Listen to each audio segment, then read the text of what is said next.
मार्कंडेय कौष्ट की संवाद का आरंभ प्राकृतिक सर्ग का वर्णन। जैमिनी बोले, श्रेष्ठ पक्षीगण, आपने प्रवृत्ति और निवृत्ति दो प्रकार के वैदिक कर्म बतलाते हैं मुझे बहुत सुंदर उपदेश दिया है।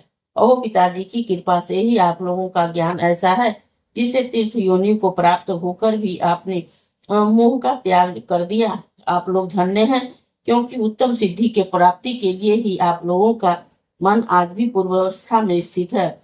विसर्जनिक ही मोह उसे विचलित नहीं कर पाते हैं। मेरा बड़ा भाग्य है। महर्षि मार्कंडेय जी, मुझे आप लोगों का परिचय दिया है। आप सब प्रकार के संदेहों का निराकरण करने में सबसे श्रेष्ठ है। इस अत्यंत संकटपूर्ण संसार में भटकते हुए मनुष्य को बिना तपस्या किए आप जैसे संतों का संग प्राप्त होना दुर्लभ है। मैं तो ऐसा समझता हूँ कि प्रवृत्ति, निवृत्ति और ज्ञान के विषय में ही आप लोगों की बुद्धि जैसी निर्मल है, वैसे ही दूसरे किसी की नहीं। यदि आपका मुझ पर अनुग्रह है तो मेरे लिए आगे बतलाई जाने वाली बातों को पूर्ण रूप से वर्णन करने की कृपा कीजिए। इस पर स्थावर जंगम जगत कैसे उत्पन्न हुआ है, कल्पांत में पुनः किस प्रकार यह लय को प्राप्त होगा, देवता, ऋषि, पितर और भूत आदि के वंश कैसे हुए, मनवंतर किस प्रकार होते हैं, उनके वंश में उत्पन्न महापुरुषों के जीवन चरित्र कैसे हैं, जितनी जितनी सृष्टि, जितने प्रलय, जैसे जैसे कल्पों के ही विभाग, जो जो मनवंतर की स्थिति है, जैसी पृथ्वी की स्थिति, जितना बड़ा पृथ्वी का विस्तार और तथा समुद्र,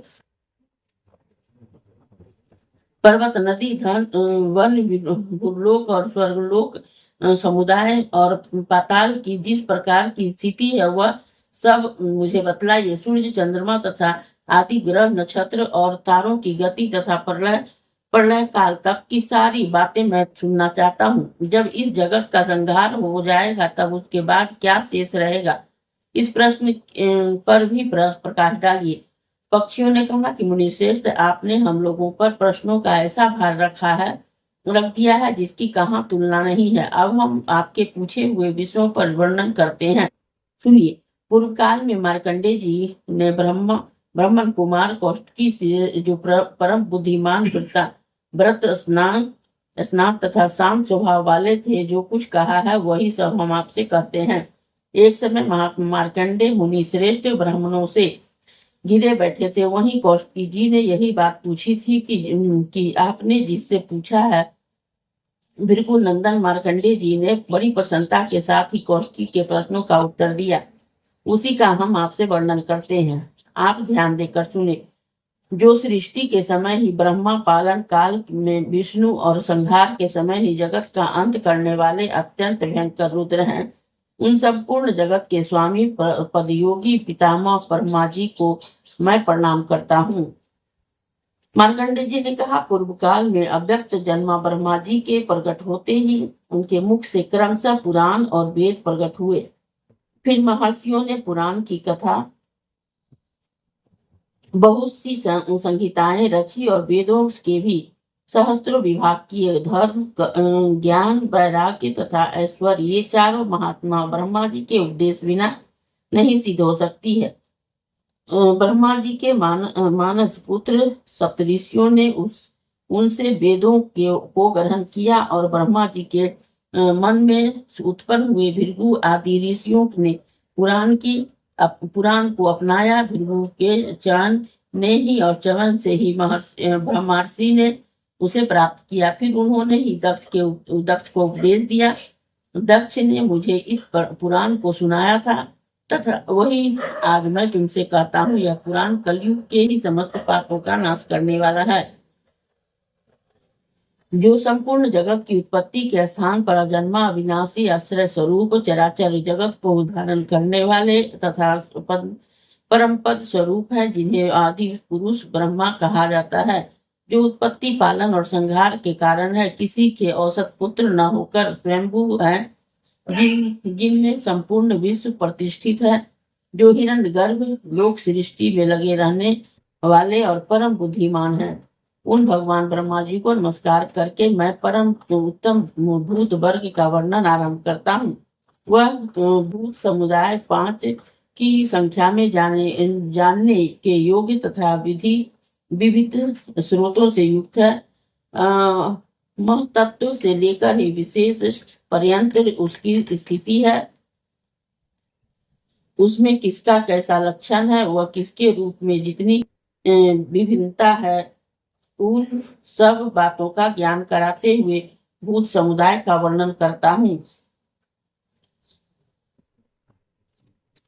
इस भौतिक जगत को जो कारण है उसे ही प्रधान कहते हैं, उसी को महर्षि ने अव्यक्त कहा है और उसी सूक्ष्म नित्य एवं सत्य सद स्वरूपा प्रकृति है। सृष्टि के आदि काल में केवल ब्रह्मा था जो नित्य अविनाशी अजर और अप्रमेय है। उसका दूसरा कोई आधार नहीं है। वह गंध रूप रस शब्द और स्पर्श से रहित है। उसका आदि और अंत नहीं है। वह संपूर्ण जगत की योनि, तीनों गुणों का कारण एवं अविनाशी है।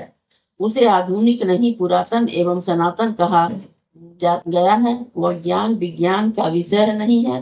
प्रलय के पश्चात उस ब्रह्मा से भी यह सब कुछ व्याप्त था। उन्हें फिर सृष्टि काल आने पर ही गुणों की साम्य अवस्था रूप प्रकृति और ब्रह्मा के क्षेत्र के रूप से ही अधिष्ठित है। तब उससे ही महत्व का ही अभिभाव हुआ है। उत्पन्न हुआ उस महत्व को प्रधान ने आवृत कर रखा है। जैसे बीज त्वचा से घिरा हुआ है, उसी प्रकार अव्यक्त प्रकृति से महत्व आच्छादित है। वह सात्विक, राजस और तामस भेद से ही 3 प्रकार का बताया गया है। तत्पश्चात उस महात्म को वैकारिक तेजस और तथा भूतादिक रूप तामस, इस 3 भेदों वाला ही अहंकार उत्पन्न हुआ है। जैसे अव्यक्त प्रकृति से महत्त्व आवृत है, उसी प्रकार ही अहंकार भी महत्त्व से आवृत है। भूतादि नामक तामस अहंकार ने शब्द तन्मात्रा की सृष्टि की है। उस शब्द तन्मात्रा से शब्द गुण वाला आकाश उत्पन्न हुआ है। फिर भूतादि तामस अहंकार ने शब्द तन्मात्रा रूप ही आकाश को आच्छादित किया है। इससे स्पर्श तन्मात्रा की सृष्टि हुई है, जिससे बलवान वायु का प्रकाश हुआ है। वायु का गुण स्पर्श माना गया है। शब्द तन्मात्रा रूप आकाश ने जब स्पर्श तन्मात्रा वाले वायु को आच्छादित किया, तब वायु भी विपरीत होकर रूप तन्मात्रा को रचना की। इस प्रकार वायु से अग्नि तत्व प्रकट हुआ, जिसका गुण रूप बतलाया गया है। तदंतर स्पर्श तन्मात्रा वाले ही वायु ने रूप तन्मात्रा वाले तेज को आवृत किया, जिससे विकृत होकर उस तेज ने ही रस तन्मात्रा की सृष्टि की।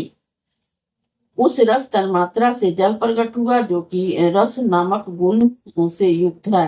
फिर रूप तन्मात्रा वाले अग्नि तत्व ने रस तन्मात्रा युक्त जल को आवृत किया। इससे जल में भी विकार आया और उसमें गंध तन्मात्रा की सृष्टि हुई। उसी से ही यह संघात रूप विकृत उत्पन्न हुई, जिसका गुण गंध है।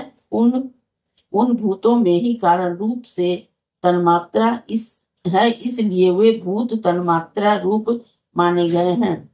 तन्मात्राएं किसी विशेष भाव का बोध नहीं कराती है, इसलिए वे अविशेष है। इस प्रकार से तामस अहंकार से यह भूत तन्मात्रा रूप सर्ग प्रकट हुआ है। वैकारिक अहंकार में सत्वगुण की अधिकता होने से वह सात्विक भी कहलाता है। उससे एक ही साथ वैकारिक तर्क की उत्पत्ति होती है। 5 ज्ञानेन्द्रिया और 5 कर्मेंद्रिया तेजस अहंकार से उत्पन्न बतलाई जाती है। उनसे अधिष्ठाता 10 देवता वैकारिक अहंकार से प्रकट हुए हैं। 11वें मन को भी वैकारिक सर्ग में ही जानना चाहिए।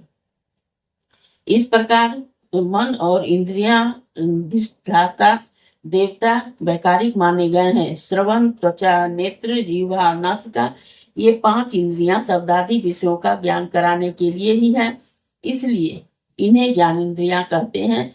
दोनों पैर, गुदा, उपस्थ, दोनों हाथ और बाक, ये 5 कामेंद्रियां हैं। क्रमशः चलना, मल त्याग, रति के आनंद का अनुभव, शिल्प रचना और बोलना, ये 5 उनके कर्म हैं। शब्द तन्मात्रा युक्त आकाश स्पर्श तन्मात्रा वाले वायु में प्रविष्ट है।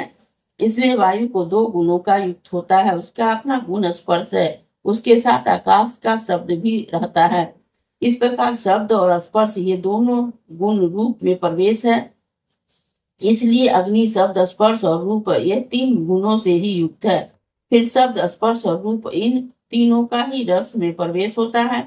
इसलिए रसात्मक जल को चार गुणों से युक्त समझना चाहिए। इसी प्रकार शब्द स्पर्श रस रूप और रस ये चारों गंध में प्रवेश करते हैं। उससे मिलकर सब ओर से ही पृथ्वी को आवृत कर लेते हैं। इसलिए पृथ्वी पांच गुणों से युक्त है और सब भूतों में ही स्थूल दिखाई देती है।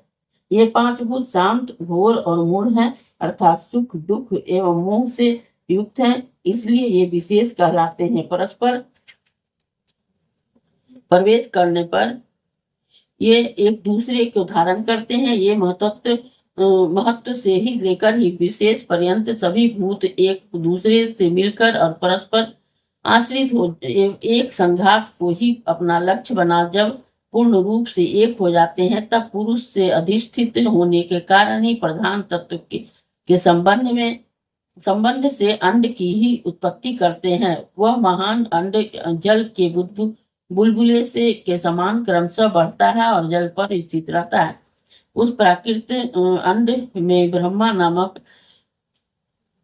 नाम से ही प्रसिद्ध क्षेत्रज्ञ पुरुष भी वृद्धि को प्राप्त होता है। वे ब्रह्मा ही सबसे प्रथम शरीरधारी होने के कारण ही पुरुष कहलाते हैं।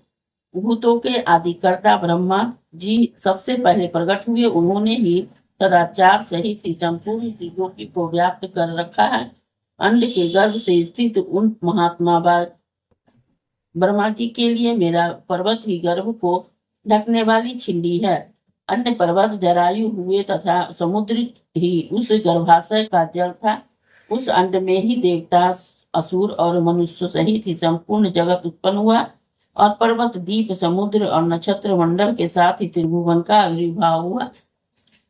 वह अंड क्रमशः जल, अग्नि, वायु, आकाश और तामस अहंकार के द्वारा ही बाहर से ही आवृत है। ये आवरण एक की अपेक्षा दूसरे 10 गुने बढ़े हैं।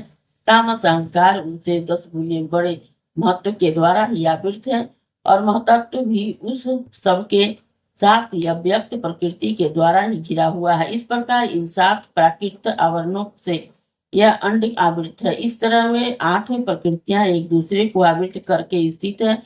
वह प्रकृति नित्य है, उसके भीतर वे ही पुरुष हैं जो तुम्हें ब्रह्मा के नाम से बताए गए हैं। अब संक्षेप में पुनः इसका विषय का वर्णन सुनो। जैसे कोई पुरुष जल में डूबकर फिर निकलते समय पर जल को फेंकता है, उसी प्रकार भगवान ब्रह्मा जी भी प्रकृति को हटाते हुए उससे प्रकट होते हैं। अव्यक्त प्रकृति को क्षेत्र बताया गया है वह और ब्रह्मा जी क्षेत्रज्ञ कहलाते हैं। यह संपूर्ण जगत क्षेत्रज्ञ रूप ही है, ऐसा समझना चाहिए। इस प्रकार यह प्राकृतिक सर्ग का ही वर्णन हुआ। इसके भीतर अधिष्ठता रूप से ही क्षेत्रज्ञ विराजमान रहता है। प्राकृतिक सर्ग ही प्रथम सृष्टि है।